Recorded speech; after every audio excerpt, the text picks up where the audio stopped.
Eh bien bonjour et bienvenue à Vidéotruc. Vidéotruc un petit peu long aujourd'hui puisque l'on va comparer 4 caméras de Lumix. La FZ30, la G7, la FZ2000 ou 2500 et la fameuse S5. Alors ces 4 caméras en fait sont, on pourrait dire dans toutes leurs catégories, des entrées de gamme de chez Lumix. Je ne vais pas vous faire leur descriptif technique. Vous le connaissez déjà, on trouve beaucoup de choses sur l'internet dessus. En fait, ce que je vais faire, c'est que je vais plutôt vous donner un retour d'expérience sur ces 4 caméras, puisque ce sont des caméras que j'ai utilisées, avec lesquelles je travaille depuis plusieurs années. Et donc, je vais un petit peu les comparer au niveau de leur usage professionnel ou semi-professionnel. Bien sûr, je ne parle que de la vidéo. La photo n'est pas du tout mon sujet. Et ce qui m'intéresse, c'est l'usage de ces caméras pour des tournages. Pour comprendre un petit peu ce que je cherchais par rapport à mes besoins professionnels, je vais dire 2 mots sur ce que j'utilisais avant. Pendant près de 15 ans, 16 ans, j'ai utilisé des caméras de pointe, qui étaient surtout des caméras Sony. C'était les fameuses PD150, PD170, Z1, Z7, Z5, qui est venu après la Z7. Et toutes ces caméras, en fait, c'était des caméras Divicam, qu'on utilisait surtout dans le domaine du reportage. Au départ, les télévisions pour la news, les télévisions prenaient des images qui venaient de ces caméras. Dans certains cas, elles pouvaient accepter des produits en Divicam pour certains documentaires, le standard de télévision étant le Betacam. Mais très vite, ces caméras sont devenues les caméras de référence pour tout ce qui était la vidéo d'entreprise, la vidéo institutionnelle, la vidéo de spectacle ou bien sûr l'événementiel. Je crois même que la PD 150 ou 170 a eu le surnom de Queen of Weddings, la reine des mariages. Voilà, donc c'était des caméras qui étaient assez solides, qui étaient vraiment des bêtes de travail bonnes à tout faire. On pouvait vraiment tout faire avec, sauf du cinéma, parce que la qualité n'était pas assez bonne, mais c'était vraiment des caméras tout-terrain. Et dans les années 2000, 2005, quelque chose comme ça, la HD est arrivée, et ça a changé toute la donne. Ces caméras-là, bon, les modèles Z pouvaient travailler en HDV. C'était un HD couché sur une cassette Divicam, ou alors, ce qu'on a tous fait, on rajoutait une espèce de disque dur, recorder qui était fixé à la caméra ensuite, et on enregistrait sur ce disque dur. Ça a fonctionné un temps, mais dès qu'on est passé au Full HD et surtout à la 4K, et c'est venu très vite en fait, on n'a pas pu suivre et on s'est tous retrouvés dans la profession avec un gros dilemme. Qu'est-ce qu'on fait avec ce matériel qui coûtait assez cher et qui est devenu tout simplement inutilisable? Donc il fallait suivre et s'adapter. Et là, il y avait plusieurs options. L'option principale, logique, était de changer de caméra, foutre au clou mes vieilles caméras Divicam et acheter des caméras qui faisaient du Full HD et du 4K, ce qui à l'époque coûtait quand même assez cher.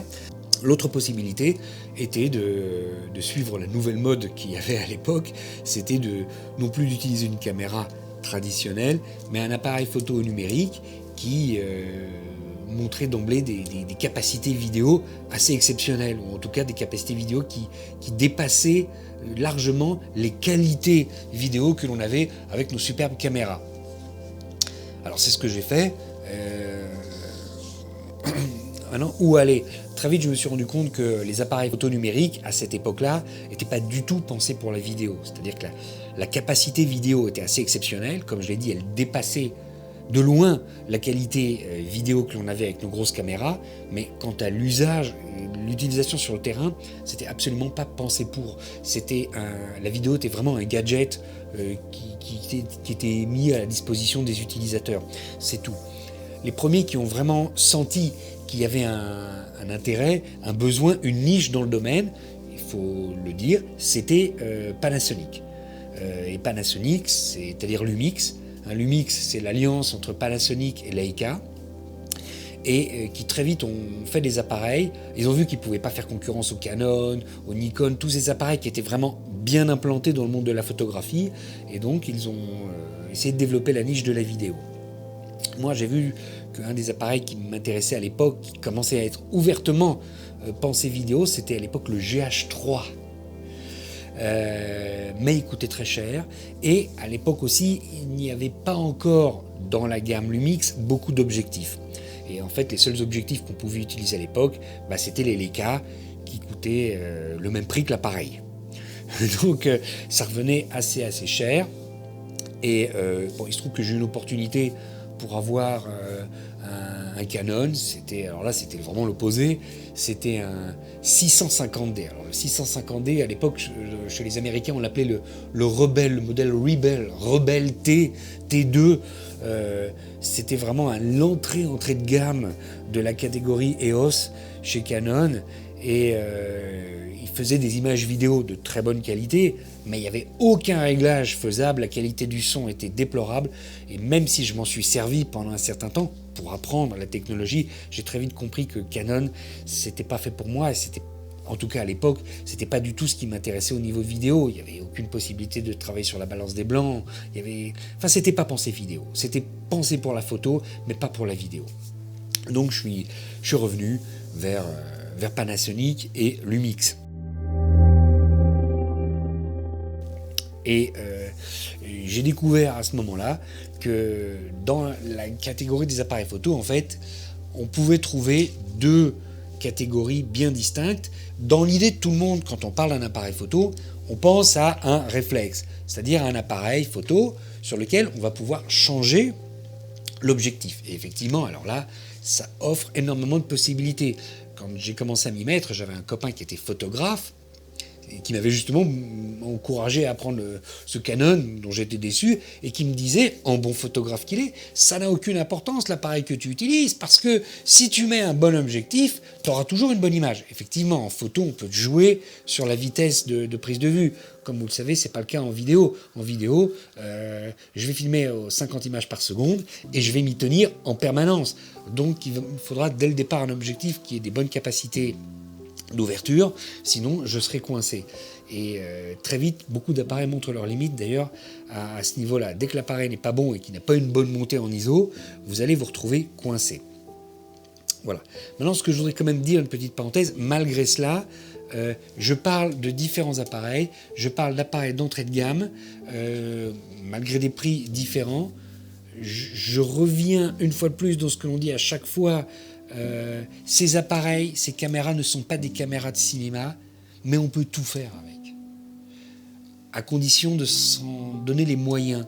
C'est-à-dire que même un appareil bidon, comme celui-ci, qui n'a pas de bonne capacité en matière de lumière, ou qui n'a pas une superbe image, si vous l'aidez un peu et que vous mettez les bonnes conditions, une bonne lumière, un bon éclairage, etc., d'un coup vous allez pouvoir booster les capacités de cet appareil qui au départ sont mauvaises, mais dès qu'il est aidé, voilà, par une bonne lumière, un bon éclairage, mis sur pied, etc., et que vous essayez de contrôler tout ce qu'il y a, alors effectivement vous pourrez quand même faire des choses. C'est pas parce que vous avez une caméra qui coûtera 40 000 € que votre film sera réussi. C'est sûr que ça aidera pour faire un film de cinéma. Ces caméras ne sont absolument pas pensées pour faire du cinéma. Ça ne vous empêchera pas de faire des courts-métrages, et peut-être même des courts-métrages de très bonne qualité, si vous prenez le temps de travailler la lumière, la couleur, etc. Et qu'en plus, vous passez à l'étalonnage. Ça ne sera pas du vrai cinéma, mais ça s'y rapprochera quand même assez. Et je dis ça pour donner l'espoir, parce que c'est le but de cette chaîne Vidéo Truc, de montrer que, oui, c'est vrai, c'est pas avec une petite caméra qu'on va faire un grand film hollywoodien, mais on peut travailler avec du matériel bon marché. Je rappelle que tous les ans, aux États-Unis, au festival de Sundance, on prime ou on présente des films qui sont souvent filmés avec des caméras comme celle-là. Et même si ces caméras-là ne sont pas destinées au cinéma, je pense que celle-là, qui est déjà un petit peu plus chère, qui est une full frame, utilisée d'une certaine manière, pourrait aussi être utilisée pour faire un long métrage. Même si, encore une fois, elle n'est pas conçue pour, et on verra tout à l'heure ses défauts, C'est pas une caméra qui va pouvoir rester allumée 24 heures sur 24 et travailler en permanence, comme c'est le cas sur un plateau de cinéma. Elle chauffe très vite, il nous manque beaucoup de choses. Mais on pourrait, dans le pire des cas, s'en servir. Alors j'ai dit tout à l'heure qu'il y a deux types de caméras. Il y a les réflexes sur lesquels on peut retirer et changer les objectifs.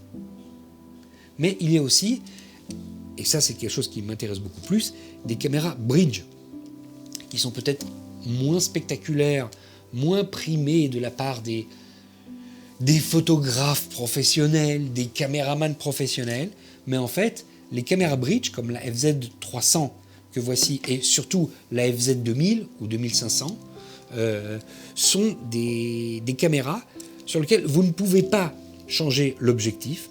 Il y a un zoom qui est déjà fixé à la caméra, mais c'est un zoom qui est assez puissant et qui vous fait toute la plage. Vous pouvez aller du grand angle jusqu'à 700, 800, tout en gardant une très bonne qualité. Vous pouvez même aller plus loin, mais là la qualité va commencer à pêcher un petit peu, et c'est un petit peu dommage de gâcher vos images. Et là, on ne peut pas parler de rendu professionnel avec des images qui seront déjà au-delà de 800, par exemple avec cette caméra-là.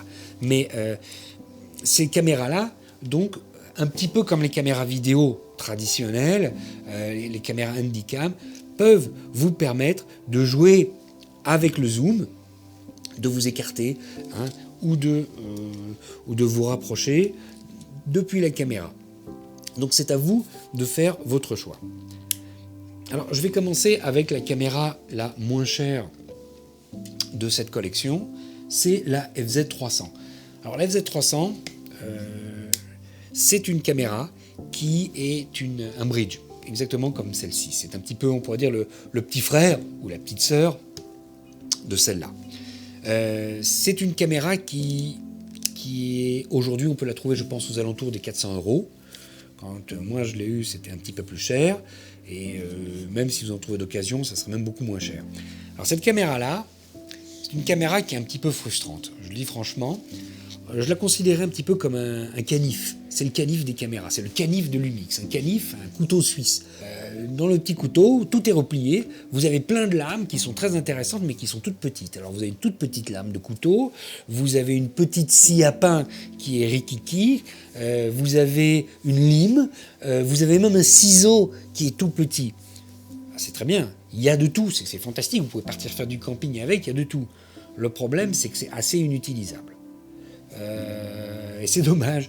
Par exemple, le ciseau du canif, il est bien pratique parce que on l'a sur soi. Mais si vous devez couper un gros truc, vous ne l'utiliserez jamais. Vous prendrez un vrai ciseau. Voilà. C'est un petit peu la même chose avec cette caméra. Ce qui est génial avec cette caméra, qui n'est pas chère, c'est qu'elle fait tout. Elle sait absolument tout faire. De la photo, de la vidéo. Elle est stabilisée.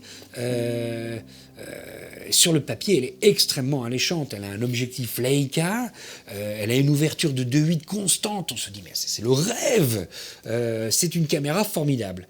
Et je dois dire qu'en fait, à l'usage, et surtout pour un usage professionnel, elle s'avère assez décevante.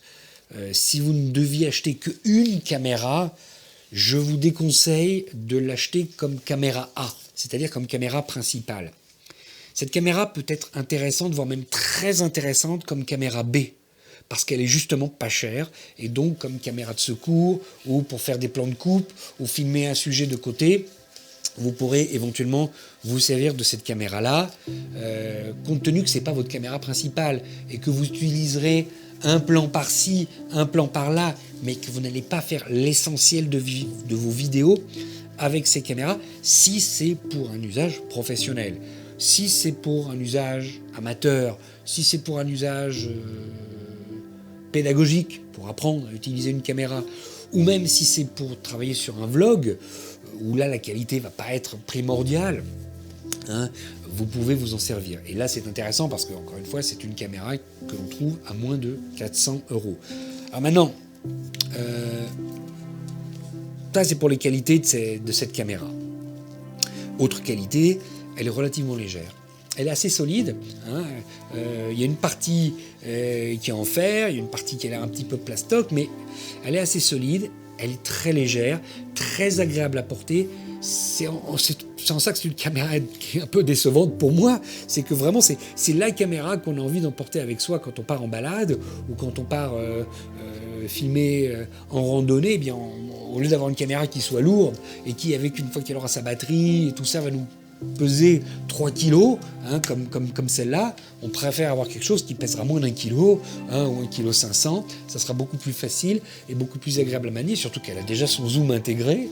C'est génial. Le seul problème, c'est que la qualité n'est pas au rendez-vous. Et ça, c'est vraiment dommage. D'abord, je signale que cette caméra-là, comme celle-ci, qui sont vraiment des entrées de gamme, ne sont pas des caméras qui sont homologuées caméra vidéo. Ça veut dire que quand vous voulez travailler en vidéo avec, la vidéo ne fonctionne que 15 minutes ou 20 minutes. Et alors, il y a différentes astuces, comme je l'avais fait dans une de mes anciennes vidéos, que vous pouvez voir ici, voilà, je ne sais plus. Et bon, dans certains cas, les astuces marchent, dans d'autres cas, ne marchent pas. Moi, finalement, pour être tranquille, je les ai tout simplement hackés. Alors, sur ces vidéos, je montre comment faire. Hein. J'ai trouvé des hackers russes qui avaient montré sur Internet comment faire et déprogrammer le blocage électronique de cette caméra, en tout cas uniquement par rapport au 4K, pour travailler en 4K et pouvoir travailler de façon illimitée en 4K. Donc, vous n'aurez pas le choix si vous voulez utiliser ces caméras. Bon, ça, c'est déjà la première chose. Deuxième chose, elles n'ont pas de casque. Et pour nous, professionnels, c'est un problème. On a besoin du son. Alors oui, je peux brancher un microphone à l'extérieur. Je vais avoir des indications sur la fenêtre. Ça ne va pas tellement m'aider. J'ai déjà fait l'essai plusieurs fois. J'ai toujours eu des mauvaises surprises. Vous allez vous retrouver obligé de travailler, je vais dire à l'ancienne, comme au cinéma, avec un recordeur externe. Alors, il y a plein de modèles et des prix assez intéressants. Vous prenez un microphone que vous reliez à un recordeur externe. Oui, c'est faisable, c'est possible. Mais bon, on aime bien aussi avoir la possibilité d'avoir un microphone sur la caméra et d'avoir un retour. Et vous ne l'aurez pas avec ces caméras. En cela, on ne peut pas dire que ce sont des caméras professionnelles, mais des caméras semi-professionnelles.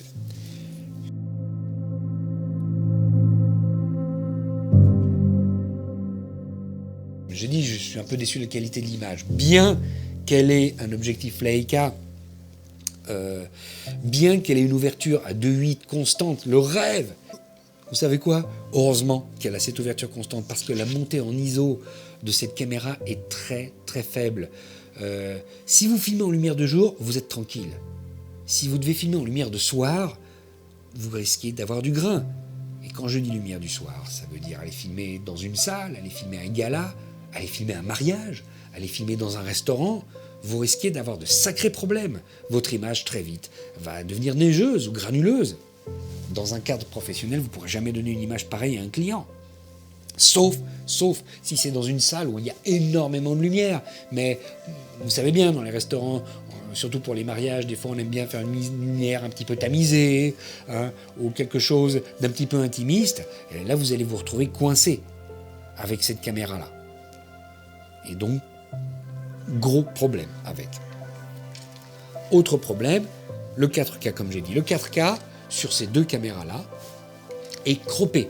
Donc, déjà, vous aurez une image qui sera plus serrée. Et surtout, cette caméra-là est stabilisée. En Full HD, elle a une stabilisation relativement bonne. En 4K, pas de stabilisation. N'espérez pas faire des mouvements, des panoramiques en 4K à l'extérieur en vous déplaçant avec. Ça ne marchera pas. Votre caméra n'est pas stabilisée. Mais surtout, ce qu'il faut préciser par rapport à celle-là, c'est que le 4K de cette caméra, c'est pas un bon 4K. Dans le 4K, je dis la vérité, il y a beaucoup d'arnaques. Il y a beaucoup de téléphones qui filment en 4K. Effectivement, je mets ça dans mon ordinateur, on m'indique la résolution, mais la qualité n'est pas bonne. Or, je dois dire qu'avec cet appareil, le 4K n'est pas superbe. Et je vais vous donner un exemple, c'est tout simplement la vidéo que vous voyez actuellement. Cette vidéo est justement filmée en 4K par une Lumix FZ300. Donc à vous de juger de la qualité. J'ai fait exprès pour que vous puissiez voir la qualité. Si ça vous convient, bah tant mieux. Alors vous pouvez tenter le coup. Dans un usage professionnel, c'est limite. Limite. Un autre problème qu'il y a avec cette caméra, et je crois que c'est le problème qui va vraiment...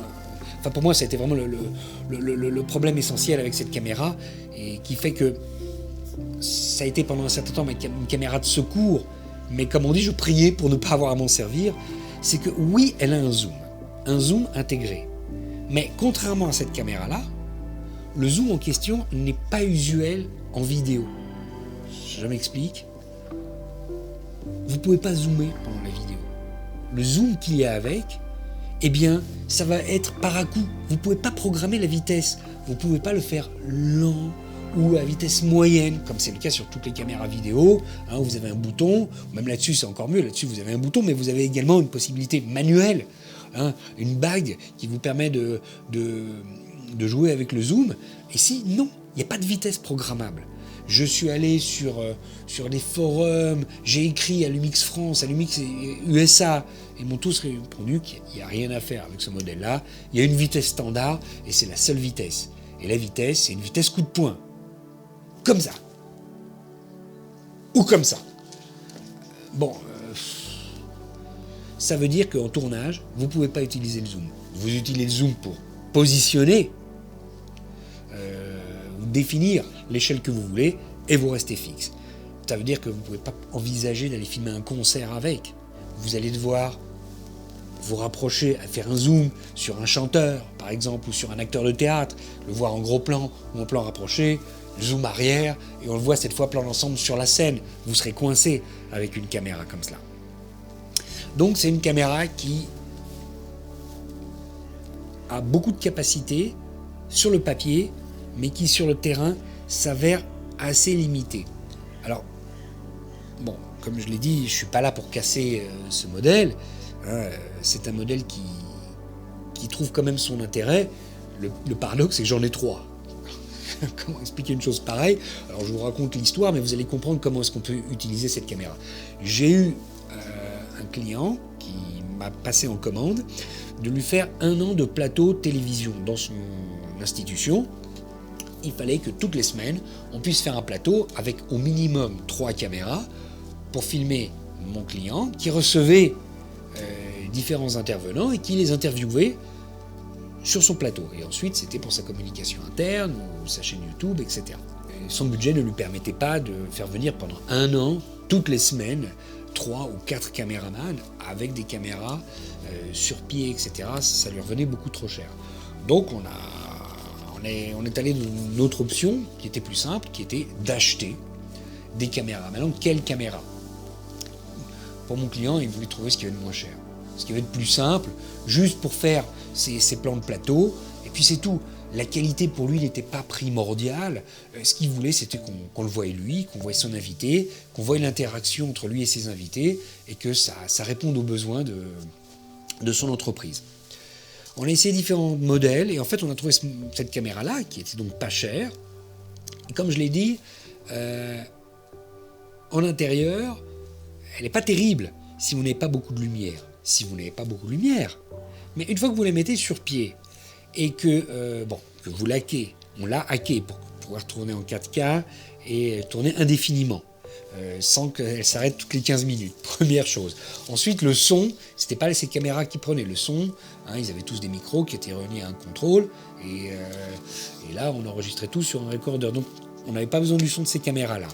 Et pour l'image, pour moins de 100 €, on a acheté un set de softbox made in China, qui n'était pas terrible, mais 3 softbox, vous savez, 2 softbox avec 4 lampes LED d'un côté, il y en avait un d'un côté, un de l'autre, et le troisième c'était une seule lampe LED pointée vers notre intervieweur principal, et l'affaire était jouée.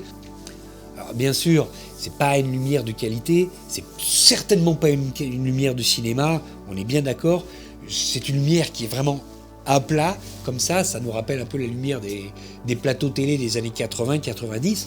Bah oui, mais c'est exactement ce que voulait mon client. Donc lui, ça lui suffisait, il avait une image claire, on voyait tout le monde, et là d'un coup ces caméras n'ont plus eu de problème. Voilà. On lui a fait son programme pendant 1 an, il était très content. À la fin du programme, il s'est retrouvé avec ses 3 caméras, il n'en avait pas besoin, il me les a filées, et j'ai hérité de ces caméras. Et c'est le paradoxe, et alors que c'est une caméra dont je raffole pas, finalement je me retrouve à m'en servir pas mal pour pour faire à petit prix des multicams, et notamment des concerts. Alors, comme j'ai dit, je ne peux pas me servir de cette caméra comme caméra principale pour faire des zooms, mais ce que je fais par exemple, quand je dois filmer des concerts, j'utilise ces caméras-là pour les mettre sur les côtés et filmer une partie de la scène. Or, je vous rappelle que les scènes de théâtre, par exemple, lors des concerts, lors des pièces de théâtre, sont souvent assez bien éclairées. Donc l'éclairage qui a suffi finalement pour cette caméra-là, et en tant que caméra B, C et D, elle me suffit soit pour faire un plan d'ensemble de la scène, et ensuite je travaille avec une autre caméra pour faire les gros plans, ou pour prendre des parties de la scène. Voilà. Je sais qu'aujourd'hui, il y a pas mal d'institutions qui veulent faire de temps en temps des opérations en multicam. Cette caméra est une solution. Je sais qu'il y a pas mal d'églises, par exemple, qui aiment faire filmer la messe et de les filmer à plusieurs caméras. Aujourd'hui, il y a beaucoup de solutions pas chères pour ce genre de choses. Et ça, c'est le genre de caméra qui peut être pratique. En tenant compte, encore une fois, qu'il n'y a pas de possibilité de zoom en direct. Le zoom sera un zoom coup de poing. Il faut le savoir. Dans la gamme des caméras pas chères, au-dessus, il y a ce modèle-là. Alors, la G7, c'est une caméra qui est très intéressante. Alors là, on parle d'une caméra réflexe, hein, on peut lui changer son objectif, et c'est en ça que cette caméra devient très intéressante. Alors aujourd'hui, je n'ai pas le prix, je pense qu'on peut la trouver aussi autour des 400 €, un petit peu comme celle-là, nue, sans objectif. Moi, je l'avais acheté avec un objectif kit, qui est un objectif qui ouvrait à 3.5, donc au niveau luminosité, c'était pas terrible, pareil, ça permettait pas de travailler en lumière de soir exactement comme celle-là, surtout que celle-là n'a pas une grosse montée en ISO. La G7, tout comme la FZ300, encore une fois, je l'ai dit, elle n'a pas de prise casque, hein, elle a elle aussi un 4K qui est croppé. Bon, elle a pas mal de limitations. Mais ce qui est intéressant, c'est que c'est un modèle qui est tout petit, qui est très léger, assez agréable à porter quand on cherche des tournages et on doit faire un tournage dans des décors où on doit se trimballer, qu'on n'a pas la place de porter une grosse caméra avec un gros objectif. Cette caméra, sur le principe, est assez idéale parce que c'est une caméra qui a quand même une certaine qualité. Une fois qu'on lui met un bon objectif, et même avec son objectif de kit, je trouve qu'elle a un rendu plus intéressant que cette caméra-là. Donc c'est une caméra qui déjà, au niveau de la qualité, permet de faire des choses. Si vous voulez faire du reportage, si vous voulez faire de l'interview, une fois qu'elle a un bon objectif, et là vous voyez que j'ai retiré l'objectif de kit pour mettre un autre objectif, qui est lui-même un Lumix, qui ouvre à 25, mais qui a une bonne ouverture focale, hein, qui a une ouverture focale de 1,7, ce qui me permet de faire un beau bokeh. Et je me suis souvent servi de cette caméra comme caméra d'interview pour avoir un beau bokeh sur la personne interviewée. Et c'est une caméra qui peut avoir un beau rendu. Si vous voulez faire du court-métrage, par exemple, avec un petit prix, cette caméra est assez utilisable, hein. Encore une fois, elle a beaucoup de limitations, mais elle est assez utilisable. Alors, le gros défaut et la grosse limitation de cette caméra, il y en a deux. La première, c'est que malheureusement, l'autofocus de cette caméra est absolument bidon. Bidon. Et j'ai souvent dit que je me suis dit que je me servirais de cette caméra comme caméra B lors de mes tournages d'interview. Alors j'ai dit que je faisais des interviews par exemple avec, puisque je pouvais avoir une image avec un beau bokeh. Et quand j'ai eu d'autres caméras qui étaient plus intéressantes, je me suis dit je vais l'utiliser comme caméra B, je vais la mettre sur le côté et filmer mon interviewé. J'ai eu énormément de mauvaises surprises. L'autofocus est déplorable, elle perdait le point. Et alors Alors je faisais le point en manuel et bon, très souvent il suffit que votre intervenant bouge et vous perdez le point. Ça veut dire que c'est une caméra qui est utilisable au niveau de l'autofocus à la seule et unique condition que vous soyez à côté pour surveiller l'autofocus. C'est fait avec un écran touch, vous êtes toujours là vous êtes toujours là à mettre votre doigt sur l'écran, sur votre sujet, pour vérifier que le point reste sur lui. Ça, c'est une grosse limitation de cet appareil et il faut le savoir. L'autre grosse limitation qui est vraiment dommage avec cet appareil, c'est que il n'est pas stabilisé. Et ça, c'est vraiment dommage. Parce que c'est un appareil qui est tout petit, qui est léger, c'est rien à mettre ça dans son sac à dos. Et c'est aussi intéressant parce qu'il y a des endroits où on n'a pas toujours le droit de filmer avec une grosse caméra. Vous ne pouvez pas rentrer dans un musée avec une grosse caméra. Et puis quand vous rentrez avec un petit truc, on ne vous emmerde pas. C'est l'idéal cette caméra-là pour ça. Le problème, c'est qu'elle n'est pas stabilisée. Pas du tout stabilisée. Que ce soit en 4K ou en Full HD. Et donc, ça limite un petit peu son usage. Et pour qu'elle soit franchement utilisable, vous serez obligé de la mettre sur un pied. Alors, si c'est pour faire de l'interview, aucun problème. Si c'est pour faire du run and gun, là, ça va être un peu plus problématique. Pour les mariages, par exemple, vous serez obligé de la mettre sur un gimbal. Alors, je dirais que c'est la caméra idéale d'ailleurs pour le gimbal, parce que comme je dis, elle est très légère. Donc sur un gimbal, c'est assez facile et elle sera pas, le set complet ne sera pas trop lourd. Seul problème, ce sera la mise au point et choisissez une optique qui est une bonne ouverture. Voilà, parce qu'elle n'a pas une grosse montée en ISO.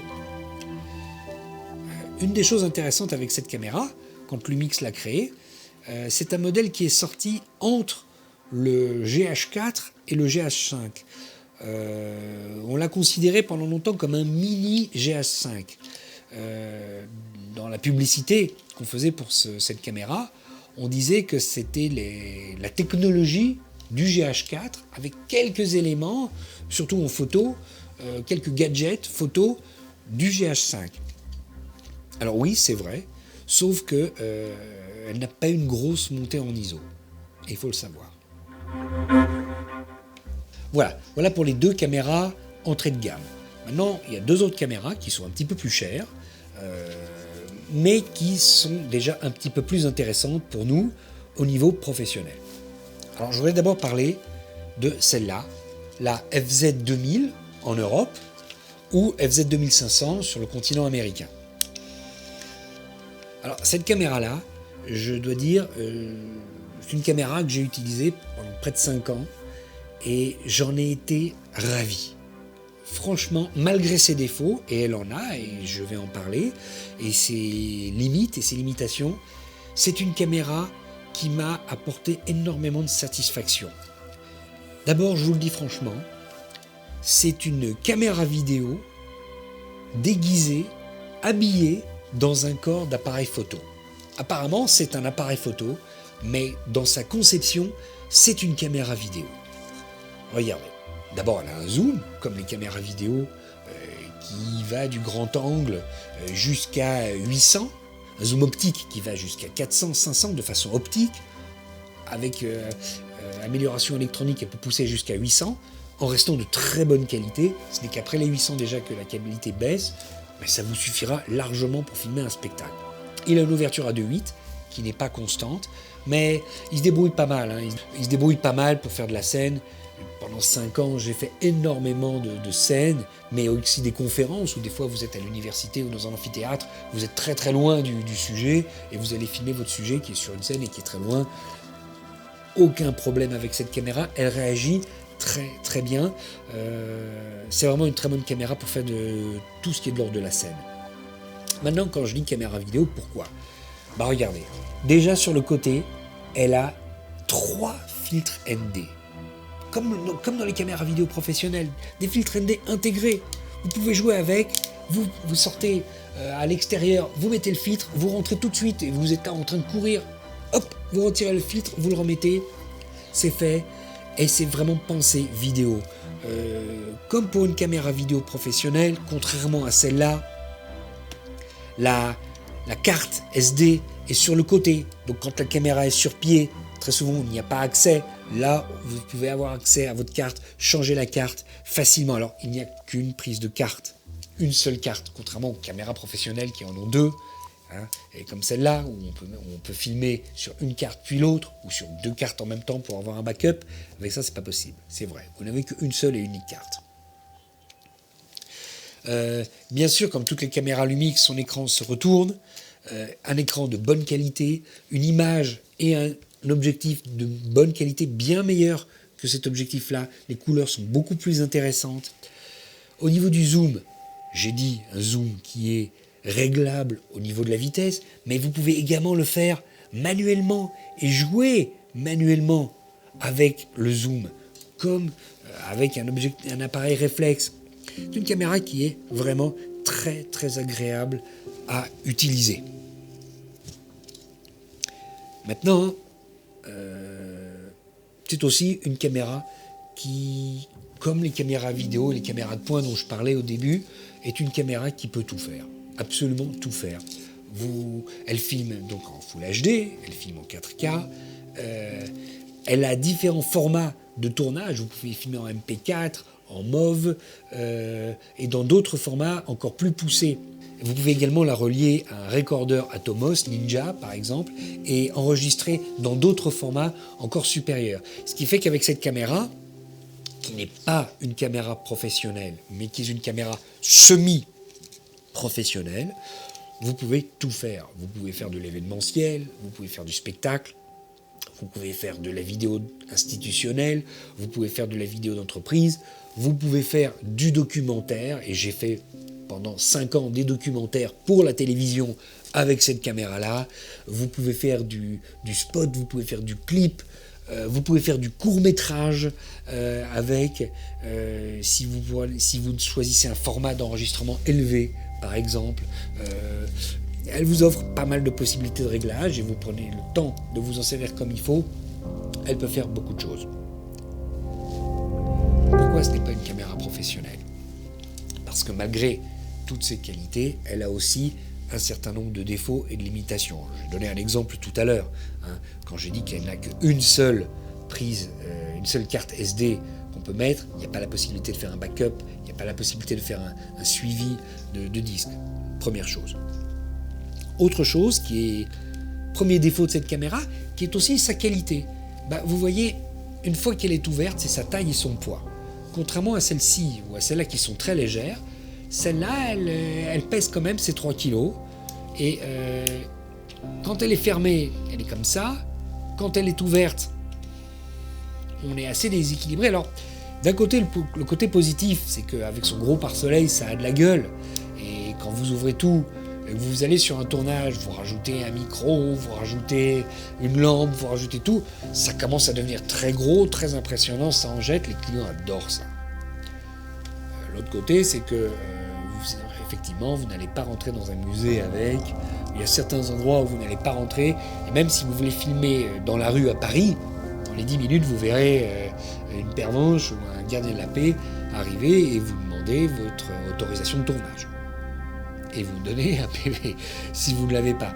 Alors que si vous filmez à la main avec ça, on ne vous dira rien. Voilà. Donc, c'est le plus et le moins.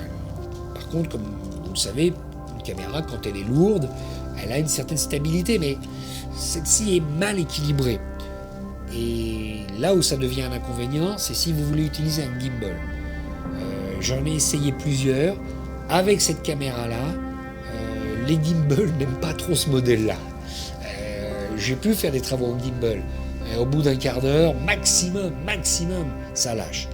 J'ai fait des films dans des musées en me servant de gimbal pour faire des mouvements de caméra magnifiques autour de maquettes, autour d'œuvres d'art, etc. C'est faisable, comme je dis, 5 minutes, 10 minutes avant que ça lâche. Mais si vous voulez faire un mariage, et vous partez avec la caméra sur le gimbal et vous allez rester pendant 2 heures sur le gimbal, ça va lâcher tous les 10 minutes, toutes les quarts d'heure. Et ça, c'est assez embêtant.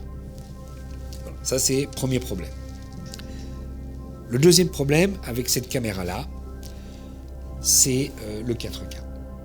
La limitation de cette caméra-là, et c'est ce qui fait que je n'ai pas décidé de continuer avec cette caméra-là, alors que aujourd'hui, on la trouve à un prix qui est exceptionnel. Et c'est pour ça que je recommande cette caméra malgré ses limitations à toute personne qui débute, qui n'a pas les moyens de s'acheter une grosse caméra ou une caméra professionnelle. Une caméra comme celle-là, qui vaut par exemple, aujourd'hui, elle vaut dans les 2200 euros. Celle-ci, neuve, quand je l'ai achetée, elle valait dans les 1700, 1800 euros. Aujourd'hui, elle coûte 800 euros. 800 euros pour une caméra de cette qualité, c'est un cadeau. C'est un cadeau si vous n'avez pas les moyens d'acheter une caméra dite professionnelle ou qui vraiment se rapproche du professionnel. Je pense que cette caméra-là, c'est vraiment le meilleur rapport qualité-prix. C'est vrai qu'aujourd'hui que je travaille avec des caméras comme ça, je vois la différence. Je vois la limitation dans la qualité des images. Je vois bien que l'image que j'obtiens avec ça, ou même avec celle-ci, quand je mets un bon objectif, c'est une image qui est bien meilleure que ce que j'obtiens avec cela. C'est vrai. D'un autre côté, j'ai vu la liberté que j'ai eue avec cette caméra-là, qui me permettait de m'en sortir dans tous les cas de figure, dans tous les tournages. Et en ça, je suis très reconnaissant à Lumix et à cette caméra-là. Et j'ai eu beaucoup de satisfaction malgré ses défauts. Et ses défauts, son défaut principal, c'est surtout dans le domaine de la 4K. Pour le Full HD, cette caméra est formidable. Formidable. Vous pourrez tout faire en Full HD. En 4K, elle va très vite nous montrer ses limites. D'abord, exactement comme ces modèles-ci, son 4K est croppé. Première chose. Ensuite, il n'est pas stabilisé. Et moi, alors, je m'en sers énormément dans la rue. Je dois faire des travelling avec des clients pour des documentaires ou des reportages que je vais interviewer en se déplaçant dans la rue. À partir du moment où ce n'est plus stabilisé, je vais être vraiment embêté. Alors, vous allez me dire encore une fois, il y a le gimbal, mais je l'ai dit, cette caméra-là n'aime pas les gimbals. Et c'est vraiment pas pratique de faire un travelling en mouvement avec cette caméra-là si je suis en 4K. En Full HD, pas de problème. Elle est stabilisée et sa stabilisation n'est pas mal du tout. Vraiment pas mal du tout. Il y a un autre problème.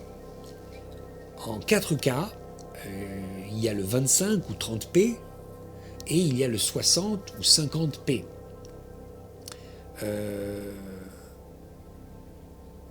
Aujourd'hui, seules pratiquement les caméras professionnelles travaillent avec du 60p. Le problème du 25p ou 30p, c'est que ce n'est bon que pour des images statiques. Si vous essayez de filmer en 4K une image dynamique, par exemple quelqu'un qui marche, ou surtout quelqu'un qui court ou qui danse, ça ne va pas bien sortir. Je sais, j'avais fait des essais avec, justement pour un clip sur un produit fitness que je faisais. Je m'étais dit, c'est formidable, je vais le filmer en 4K avec cette caméra-là. J'ai fait des essais sur quelqu'un qui faisait du sport, de la course, du vélo, du basket. Ça a été une catastrophe. J'ai dû le refaire en Full HD et là, c'était parfait. Alors vous allez me dire, à quoi sert le 4K ? Il sert pour filmer des choses statiques. Par exemple, en interview. Et là, par contre, en interview, une fois que votre caméra est posée sur pied et que vous filmez quelqu'un qui est relativement statique, sur la caméra, il peut bouger. Lors de l'interview, la personne peut bouger. Elle va bouger sa main, elle va bouger son corps. Ça va. C'est pas comme un sportif qui est en train de courir ou une danseuse en train de danser. Donc, cette caméra-là est très bonne. Elle a un bon 4K au niveau de l'image d'interview. Et oui, je m'en suis servi à fond pendant 4 ans, 5 ans pour faire des interviews, mais c'est tout. On ne peut pas utiliser le 4K pour des images en mouvement et c'est une grosse limitation. Enfin, son dernier point faible, et qui n'est pas des moindres, c'est tout simplement sa fragilité. Contrairement aux autres caméras, et surtout aux caméras réflexes, qui sont des caméras relativement mastoc. Vous prenez celle-là, c'est une caméra qui est quand même assez lourde, qui est tout en fer, qui est vraiment solide, et qui peut se tenir par l'objectif, comme ça. Celle-ci, à l'inverse, c'est un mélange entre de la ferraille et du plastique. Et elle est excessivement fragile. ça veut dire que faites-en attention. Ça veut dire aussi, vous voyez ce système qui rentre, qui sort, à force de l'allumer, de l'éteindre, de le rentrer, de le faire, vous voyez, je ne m'amuse pas à le faire, ça la casse, ça l'abîme. Cet objectif qui rentre, qui sort, n'allez surtout pas vous amuser à le tenir par l'objectif comme on le ferait traditionnellement. Ça va vous foutre en l'air le capteur.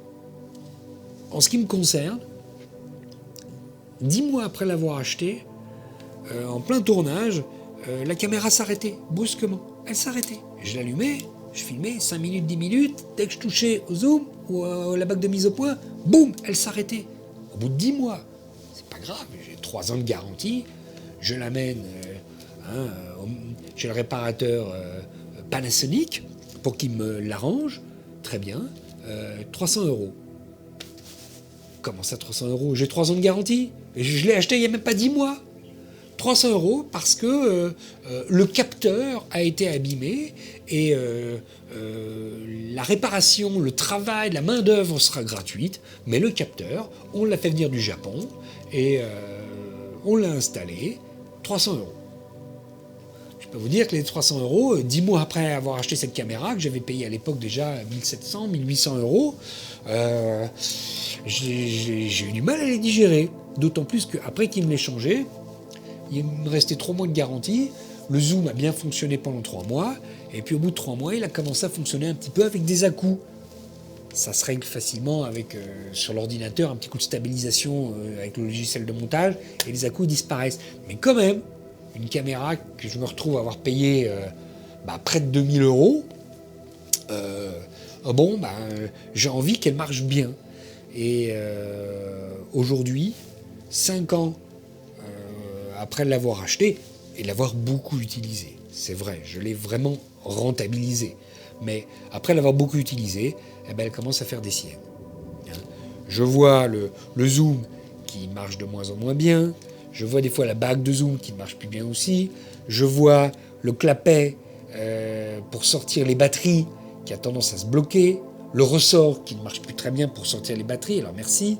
Le clapet pour sortir les cartes SD qui commence à se bloquer. Et je vois toutes sortes de boutons qui commencent à moins bien réagir. C'est vrai, encore une fois, que je l'ai beaucoup utilisé, mais ça ne fait que 4 ans, 5 ans. Donc je me dis, elle va bientôt rendre l'âme. Et donc c'est une caméra qui est un bon cheval de travail, mais dont la vie est limitée à 4-5 ans. Et c'est pourquoi, avant qu'elle me lâche et qu'elle me laisse tomber, j'ai senti qu'il fallait vraiment d'urgence que j'achète une autre caméra avant de me retrouver en rade, parce que j'ai vraiment l'impression qu'elle va me lâcher d'un instant à l'autre. Alors, la question que j'ai eue, qu'est-ce que j'achète? Est-ce que j'achète la même pour 800 €? 800 €, j'avais payé 1700, 1800. Sans compter le rajout de 300 € que j'ai dû faire pour le capteur. Et en fait, non, je ne veux pas acheter la même. Pour les raisons que j'ai évoquées. Le 4K n'est pas assez bon de cette caméra. Or, je pense que dans les années qui vont venir, les chaînes de télé, la demande de la clientèle va être de plus en plus exigeante vis-à-vis du 4K. Et le fait de ne pas pouvoir travailler en 4K avec cette caméra me manque. Sa fragilité aussi me pose un problème.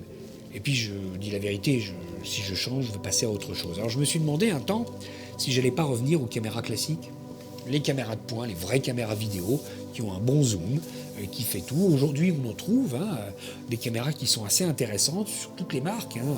Les Sony sont assez chers, je travaille beaucoup avec Sony, mais j'ai vu Panasonic, même Canon, JVC aussi, font des caméras de poing pour des journalistes qui travaillent en Full HD, en 4K, et qui sont de très bonne qualité, et qu'on peut trouver aux alentours des 3000 €, 4000 €, des caméras assez intéressantes. Je me suis demandé si j'allais pas retourner à cela, parce que finalement c'est ce qui m'intéresse.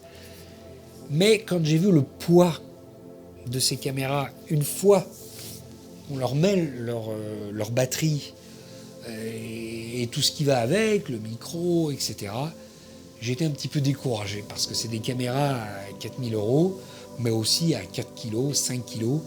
Et comme je le dis de plus en plus dans toutes mes émissions, plus les années passent, plus je suis intéressé et attiré par la légèreté du matériel à cause des problèmes de dos.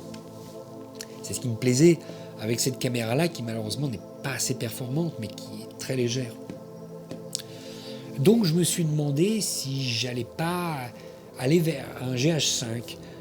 Je parle de l'achat qui date de la fin de l'automne 2021. Le GH6 n'était pas encore sorti. On en parlait pas beaucoup. C'était encore un grand point d'interrogation. Est-ce qu'il va sortir? Quand est-ce qu'il va sortir? Alors on ne savait pas du tout quand est-ce qu'il allait sortir. Aujourd'hui, il est sorti depuis quelques mois déjà. Mais à l'époque, on en parlait à peine et on ne savait absolument pas pour quand serait sa sortie. Et je me disais, je vais peut-être acheter un GH5, bien que je n'aime pas trop l'idée de devoir changer d'objectif en permanence. Et si un GH6 sort, alors le GH5, j'en trouverai alors à des prix assez intéressants. Ou peut-être un GH6, on verra. À l'époque, dans ma tête, il n'était pas du tout question d'acheter un full frame, pour la simple et bonne raison que la plupart des modèles full frame étaient très chers, très lourds, et que leurs objectifs aussi étaient hors de prix. Donc c'était pas du tout au programme. Et puis, les hasards de Google, qui c'est souvent ce que vous cherchez.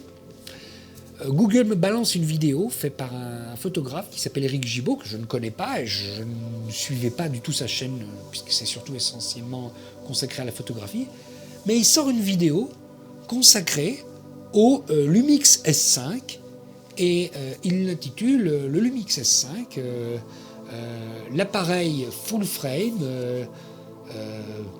abordable. Le hasard de la curiosité fait que je lance cette vidéo que je ne regarde même pas, je l'écoute en faisant mon ménage, en mon jardinage, je ne sais plus. Et le gars dit la bonne surprise qu'il a eue en trouvant cet appareil, qui est un appareil full frame, qui est moitié poids des autres appareils, en tout cas beaucoup moins lourd que les autres appareils, et surtout moitié prix, et qui a des résultats assez intéressants. Alors, autant je ne m'intéressais pas au full frame, que d'un coup, ça ne rentre pas dans l'oreille d'un sourd, et je commence à m'intéresser à cet appareil, le Lumix S5 donc, et je vois effectivement qu'il est vendu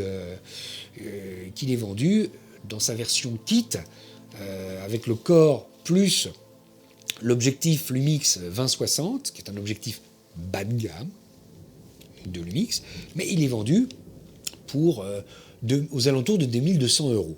Je signale qu'on était au moment du Black Friday, hein, et pendant le Black Friday, donc il y avait une espèce de réduction, on le trouvait 2200 €. Moi, ce qui m'intéressait, c'était le Lumix S1H. Mais le S1H, c'est une machine qui pèse 5 kg et qui coûte 5000 €. Donc, c'était pas pour moi. S1H, estampillé Netflix, et qui est une véritable caméra de cinéma. Mais qui donc, comme je l'ai dit, est très lourde et très chère. Et cet appareil, qui sort après le S1H, eh bien, il s'avère qu'il a toutes sortes de réglages électroniques qu'on ne trouve pas forcément dans le S1H, mais que l'on trouve dans cet appareil. Et donc je me rends compte qu'on a un appareil qui est donc l'entrée de gamme de la série S de Lumix, et la série S, c'est-à-dire les appareils full frame, plein format, qui sont des appareils professionnels, mais l'entrée de gamme, eh bien, c'est quand même un truc assez monstrueux qui s'approche terriblement des véritables caméras et des caméras de cinéma. Quand j'ai commencé à m'intéresser, c'était donc fin 2021, on ne trouvait pas encore en français beaucoup de vidéos sur cet appareil. Depuis, il y en a. Il y a de plus en plus de blogueurs et de blogueuses qui ont commencé à publier des choses sur le Lumix S5, et je les en remercie parce que ça manquait. En tout cas, moi, je suis allé voir ce qu'il y avait à l'époque. Et à l'époque, c'était surtout sur les sites anglophones, aussi bien américain, anglais, canadien, australien. Beaucoup de choses sur cet appareil, beaucoup de choses très intéressantes, beaucoup de courts-métrages montrés par des jeunes réalisateurs qui disaient voilà ce que j'ai réussi à faire avec le S5, des images cinématographiques, belles, magnifiques, très très bien faites, et je vois des interviews de nombreux réalisateurs indépendants comme moi qui disent j'ai balancé mon GH5, j'ai balancé mon Sony et je suis passé à cette caméra qui répond à toutes mes envies. Donc j'ai commencé vraiment à m'y intéresser et au cours du Black Friday de 2021, je me suis dit ok, avant que celle-là me lâche, j'achète ce modèle-là. Alors, mes impressions maintenant sur cette caméra, qui a des qualités et qui a aussi des défauts. Ma relation avec cette caméra, c'est un petit peu comme dans les comédies américaines. C'est-à-dire que au début, ça s'est mal passé, j'étais assez déçu, et ce n'est qu'après avoir appris à la connaître, et après l'avoir utilisée un certain nombre de fois, et après l'avoir apprivoisée, que j'ai pu me rendre compte que c'est une caméra magnifique, et que j'adore travailler avec cette caméra-là. D'abord, au début, j'étais assez déçu. D'abord parce que quand je suis allé la chercher, j'ai acheté donc le kit de cette caméra-là, de la caméra, le corps de la caméra nue, vendu avec l'objectif 20-60. Dans sa version kit, l'objectif vendu avec était vendu à une somme qui équivaudrait à 200-300 euros. Si vous l'achetez seul, il est vendu 700 euros. Alors, évidemment, c'est intéressant. Je dis la vérité, je ne vous conseille pas de faire ça. Je pense que c'est plus intéressant et plus rentable, même si ça coûte plus cher, d'acheter l'appareil nu et de ne pas acheter l'objectif Lumix, mais d'acheter l'objectif Sigma, l'objectif 27-70 qui va avec, qui coûte dans les 800 euros, mais qui est beaucoup plus intéressant parce qu'il est à 2.8 et 2.8 constant. Alors que celui-là est à 3,5 et il n'est pas constant. Dès que vous bougez votre objectif, vous passez à 4, 5 et vous le sentez. Et c'est dommage, et j'ai regretté un petit peu. Et moi, c'est ce que je vous conseille. Ça coûtera un petit peu plus cher. Vous n'avez pas de grand angle, c'est un peu dommage. Mais je pense que quand on achète une caméra full frame comme celle-là, qui est une caméra de grande qualité, c'est aussi pour avoir une image avec un beau bokeh, un beau flou d'arrière-plan. Et ça, pour l'obtenir, vous êtes obligé d'avoir une grande ouverture, donc d'être vraiment avec le chiffre qui soit le plus bas possible.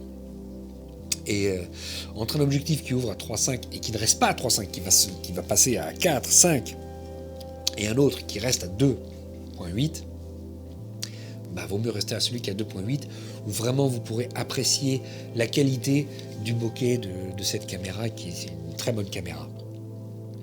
Voilà, ça a été ma première déception. Deuxième déception, ça a été son poids. J'avais vu son poids sur internet, je m'étais renseigné, etc. Mais quand vous l'avez dans la main et que vous rajoutez un objectif, ça pèse. Et moi, je cherchais vraiment quelque chose d'ultra léger. Cette caméra n'est pas ultra légère. Même mon gimbal, j'avais un Weebill, il a du mal avec cette caméra. Il faut que je change pour passer à un Weebill S qui lui a un moteur un petit peu plus puissant et qui supporte mieux cette caméra. Voilà pour les déceptions. L'autre déception, c'est que quand je l'ai allumé, je l'ai mis en marche. Elle n'était pas si terrible que ça. J'étais assez déçu par sa façon de réagir à la lumière, etc.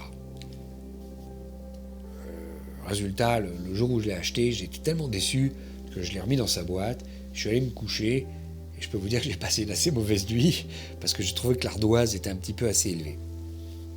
Le lendemain, je me suis dit bon allez, on met tout à zéro, on démarre en douceur. Et on commence à voir cette caméra point par point. Là-dessus, je dis encore une fois un grand merci à tous les quelques blogueurs et blogueuses français qui ont fait des vidéos de présentation de cette caméra. On peut les compter sur les doigts, non pas d'une main, mais de deux mains. Il y a peut-être une dizaine de personnes, je ne vais pas les nommer tous. il n'y en a pas plus de 10 de toute façon, donc ils se reconnaîtront.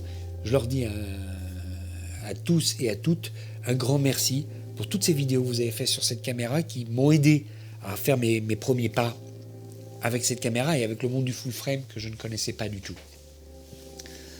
Je dis notamment un grand merci à Lumix France qui a eu l'idée originale de faire quelques vidéos où on parlait des réglages de cette caméra et qui donne toutes sortes de trucs et astuces pour pouvoir utiliser mieux cette caméra. Et là, je dois dire que c'est une des premières choses que j'ai faites. C'est-à-dire que cette caméra, quand on l'achète et qu'on l'ouvre, on se retrouve avec les réglages d'usine qui sont des réglages standards, qui sont adaptés à rien. Et donc, on ne peut être que déçu. Même au niveau de l'écran, au niveau des informations qui nous sont données, il y a très peu d'informations. Je dis, mais attends, avec mes autres caméras, j'avais 10 fois plus d'informations qu'avec ça. Non, vous ne les voyez pas parce qu'il faut les programmer. Voilà. Si vous commencez à programmer la caméra, vous prenez une journée, 2 journées, pour voir comment elle fonctionne, voir toutes les possibilités de programmation qu'il y a là, et vous programmez sur votre écran tous les éléments qui vous intéressent, tout ce que vous voulez avoir. Moi, il y a des choses, par exemple, que j'avais du mal à trouver, ou je n'avais pas accès à des choses qui sont pour moi primordiales. Le réglage du son, par exemple. Régler le son, c'est primordial en tournage. C'est très facile, mais il n'y avait pas sur la caméra, lors des réglages de base. Il a fallu aller les chercher, les programmer et faire que j'ai 2 accès au son. Un avec le bouton devant, je clique devant et tout de suite j'ai accès à mon réglage de son. Un autre directement sur l'écran, je peux toucher à une touche et je peux régler ainsi le son. C'est un exemple, mais des tas d'autres choses peuvent se régler. La mise au point, la vitesse de mise au point, par exemple. Moi j'ai choisi une vitesse assez lente pour que le changement ne soit pas brutal, mais fasse un petit peu comme avec les objectifs de cinéma, etc. Alors, vous savez bien que Lumix, on critique toujours Lumix pour la qualité de son mauvais autofocus. C'est vrai que son autofocus ne vaut pas celui qu'on a avec les caméras Sony, mais je dis la vérité, l'autofocus de cette caméra est très correct. Franchement, je n'ai pas à m'en plaindre.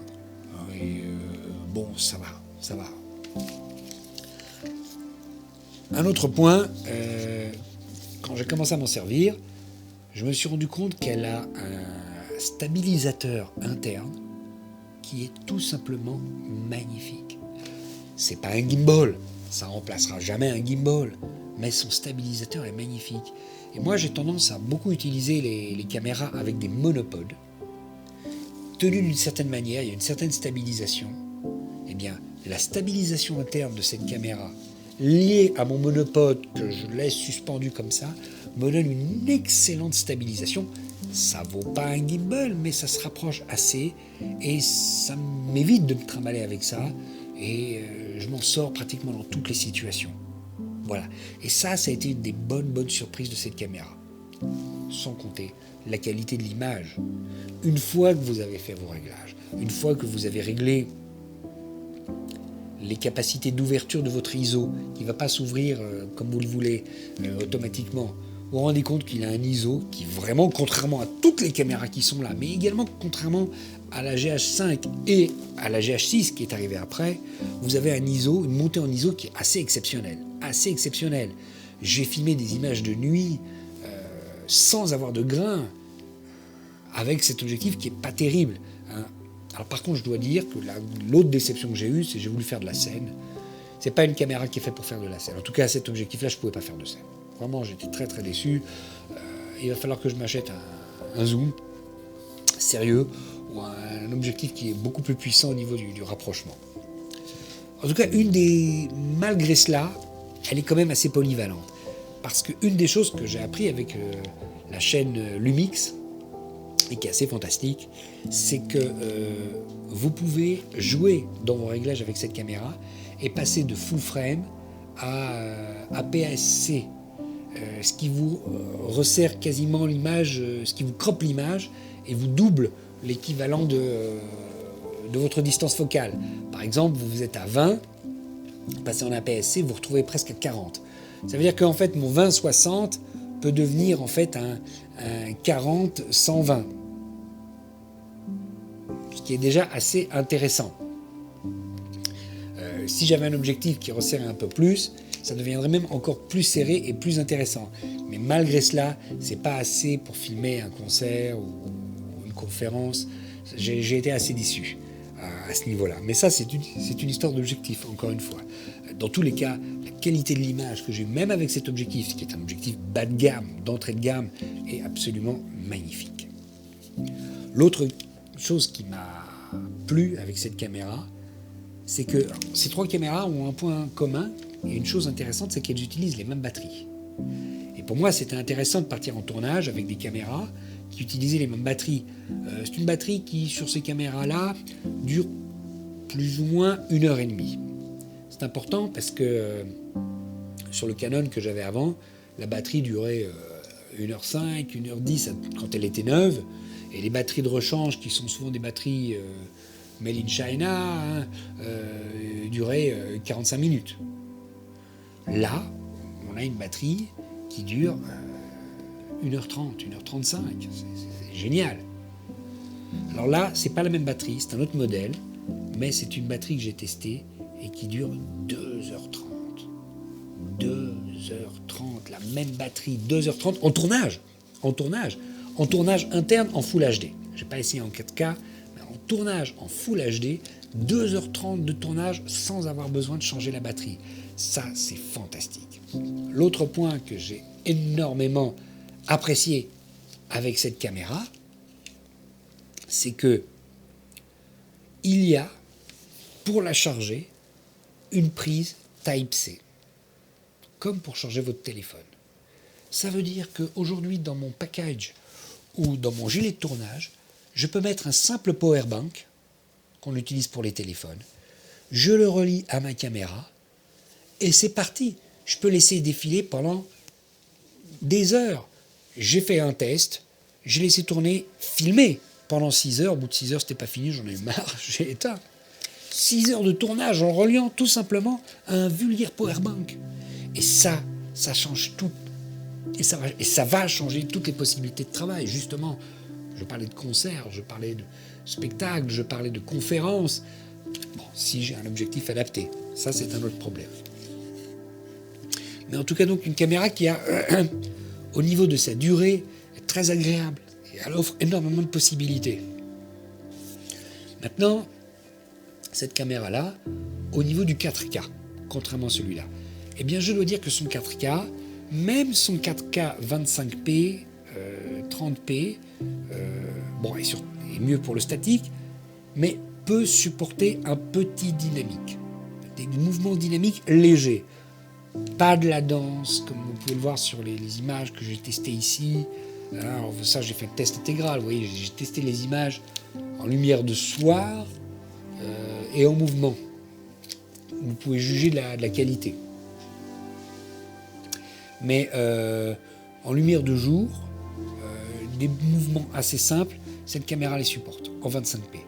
Je signale qu'elle fait aussi du 60p. Et là, il n'y a plus de problème. Là, il n'y a vraiment plus de problème. Un autre problème de cette caméra-là, c'est que c'est énormément de technologie, et une technologie magnifique, extraordinaire, mis dans le corps d'une machine toute petite, en fer, ça chauffe. Ça chauffe très vite. Et bien que officiellement elle soit estampillée caméra et elle vous permette de filmer non-stop, en Full HD, vous y allez tranquille. En 4K 25p, vous pouvez officiellement laisser couler toute la journée aussi. Mais dans les faits, elle chauffe. Elle chauffe énormément. Là, ça a été l'été, je suis allé filmer par 30-35 degrés au soleil pendant toute une matinée en extérieur. Je peux vous dire qu'elle chauffait. J'étais bien content d'avoir mon monopode pour la tenir parce qu'elle chauffait. J'ai un collègue photographe qui me dit je veux voir si elle chauffe. Il l'a pris dans la main, il me dit waouh, elle chauffe vraiment. Et quand le constructeur vous dit qu'en 60p, elle s'arrête de marcher au bout d'une demi-heure si vous filmez en interne. Pas si vous filmez sur un Atomos Ninja externe. Mais en interne, elle s'arrête au bout d'une demi-heure. Non pas parce qu'il n'y a pas l'autorisation de tournage, comme c'est le cas avec avec ces deux caméras-là, mais tout simplement parce que la machine a besoin de se refroidir 1 minute, 2 minutes, 3 minutes. Une fois que la machine est refroidie, hop, le tournage reprend. C'est un problème et il faut le savoir et c'est une des limitations de cette caméra. Alors aujourd'hui, quelques mois après que j'ai acheté cette caméra, le GH6 est sorti, pratiquement au même prix. Alors sur le coup, je me suis dit merde, j'ai peut-être fait une connerie. J'ai su aller voir beaucoup de comparatifs, je me suis beaucoup renseigné sur le GH6. Le GH6, sur certains points, est un peu plus intéressant que celle-là, parce qu'il a un système de refroidissement interne qui fait que vous pouvez travailler en 60p sans que la caméra s'éteigne. Et elle ne chauffera pas. Ça, c'est un des grands plus du GH6. Et c'est pour cela aussi, je pense, qu'il a été accrédité par Netflix, alors que cette caméra-là, non. Voilà. Ça ne vous empêchera pas de faire du documentaire pour la télévision et des documentaires de très très grande qualité. Ça ne vous empêchera pas de faire des courts-métrages avec une qualité cinéma. Et même si vous deviez faire un film indépendant pour le festival de Sundance, vous le pourriez avec une caméra comme cela. Encore une fois, si vous tournez en 60p en interne, elle s'arrête de fonctionner au bout d'une demi-heure. Le temps que vous fassiez vos répétitions avec les comédiens, ou alors vous tournez même avec un Atomos Ninja externe pour faire le point de toute façon, et là vous pouvez travailler beaucoup plus longtemps. Mais c'est une caméra qui donne des résultats fantastiques. Alors, j'ai parlé du GH6, il a ce petit plus. Il a aussi, je crois, un ralenti qui est un petit peu plus intéressant que cette caméra-là. Maintenant, celle-ci a d'autres avantages que le GH6. En fait, le GH6, contrairement aux apparences, est plus lourd, oui, plus lourd que cette caméra-là. Son système de refroidissement fait un petit peu de bruit. Et surtout, ce n'est pas un full frame. Or, le GH6, tout comme le GH5 d'ailleurs, et à plus forte raison comme celui-là, est une caméra qui n'a pas une superbe montée en ISO. Évidemment, le GH6 montera mieux en ISO que celui-là, ou même que celui-là. Mais il n'est pas capable d'aller aussi loin que celui-ci. Or, moi, j'ai tendance à faire beaucoup d'images de nuit ou d'images de soir, et la montée en ISO, c'est pour moi quelque chose d'important. Et en cela, cette caméra-là est un petit peu supérieure. Finalement, au même prix, vous avez ces deux caméras, et si vous hésitez, à vous de faire votre choix. Vous aurez une caméra à peine plus performante, en tout cas pour le 60p, qui a peut-être une stabilisation aussi, peut-être un petit chouille, un petit peu meilleur, et qui a un système de refroidissement, mais qui sera plus lourd que celle-ci, et qui aura une moins bonne montée en ISO. Voilà, à vous de faire votre choix. J'espère que cette petite présentation très longue va vous aider à faire vos choix. Ces caméras sont très différentes. Encore une fois, je les ai toutes utilisées dans le domaine professionnel. Celle-là, je déconseille comme caméra A, mais comme caméra B, oui. Celle-là, comme caméra A, est assez géniale, à partir du condition que vous soyez là pour surveiller la mise au point et que vous filmiez sur un pied et que vous ayez des bonnes conditions de lumière.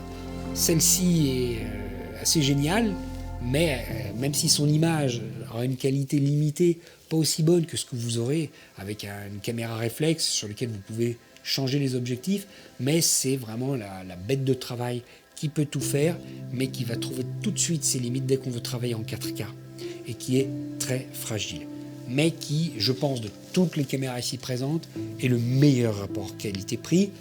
S'il vous faut si vous n'avez pas les moyens d'acheter une caméra comme celle-là, 800 €, c'est pas 2200 €, c'est vrai, ça fait une grosse différence. Ça peut être aussi un investissement intéressant comme caméra B, parce que c'est vrai qu'elle est plus grosse que celle-ci ou celle-là, mais comme elle peut tout faire, elle vous dépannera pas mal. Aujourd'hui, par exemple, quand je dois filmer un concert, ce que je fais, c'est que j'utilise celle-là pour faire des plans d'ensemble, en 4K, que je peux ensuite récupérer au montage, et je me sers de celle-ci pour faire mes gros plans. Voilà, bon, à vous de voir. J'espère que cela vous a été utile, et bon tournage. À bientôt.